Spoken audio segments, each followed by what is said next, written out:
সবাইকে ধন্যবাদ আজকে আমাকে এখানে সুযোগ করে দেওয়ার জন্য, দুটি কথা বলার জন্য। আপনারা সবাই এখানে এই প্রাকৃতিক দুর্যোগের মধ্যে যারা শুনছেন, অনেক ধন্যবাদ আপনাদেরকে।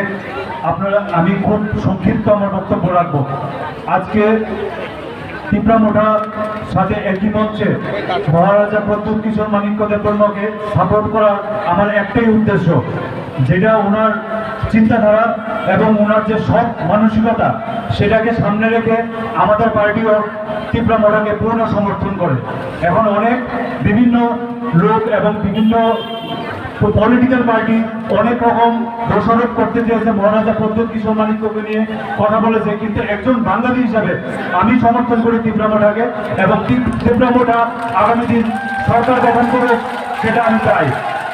আপনারা দেখুন তিপ্রামোঠার যে চিফ এবং ওদের যে মাননীয় সবাই এমডিসিরা এখানে মঞ্চে রয়েছে, তারা যে দাবি করছেন এখানে সেন্ট্রাল গভর্নমেন্টের প্রতি, সেটা অসাংবিধানিক নয়, সেটা একটা সাংবিধানিক দাবি। এবং আপনারা দেখুন, স্পষ্ট ভাষায় বলতে গেলে আগরতলা মিউনিসিপ্যাল কর্পোরেশন এরিয়াতে, আগরতলাতে যে ডেভেলপমেন্ট হয়েছে, এটা কি কমলপুর কিংবা সুমিমাতা হয়েছে? হয়নি, এটা কখনো সম্ভব না। তার জন্য আগরতলাতে যে ডেভেলপমেন্ট হচ্ছে, সমসাময়িক ডেভেলপমেন্ট যাতে এডিসি অঞ্চলগুলোর মধ্যে হয় এবং প্রত্যন্ত অঞ্চলের মধ্যে হয়, সেটাই কনস্টিটিউশনাল রাইট ফিরিয়ে দেওয়ার জন্য, প্রত্যেক জনজাতি এবং ট্রাইবেল ফ্যাসিলিটি দেওয়ার জন্য ট্রাইবেল অংশের মানুষের কাছে, এটাই মহারাজের উদ্দেশ্য এবং সেই মহৎ উদ্দেশ্যকে আমরা সমর্থন জানাই।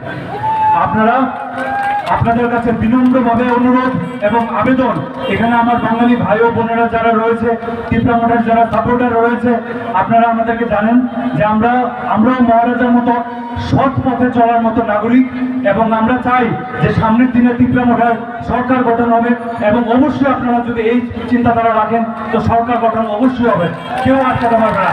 তাই মহারাজার প্রদ্যুৎ মাণিক্য সমর্থিত ক্যান্ডিডেট শ্রী বাবুরাম সাত্তামি, এটা একটা অবিরল উদাহরণ মহারাজ দিয়েছেন। নিজের জাতি যেটা সবাই ওনার উপর দোষারোপ করেন, উনি নিজের জাতির বাইরে গিয়ে এসসি কমিউনিটি থেকে একজনকে এই ইলেকশনটা লড়ার জন্য সুযোগ করে দিয়েছেন। সেটাকে আমরা আমাদের হৃদয়ের থেকে, অন্তঃস্থল থেকে মহারাজের প্রতি আমরা গর্বিত এবং সামনের দিনে সমর্থন থাকবে। জয় হিন্দ, নমস্কার।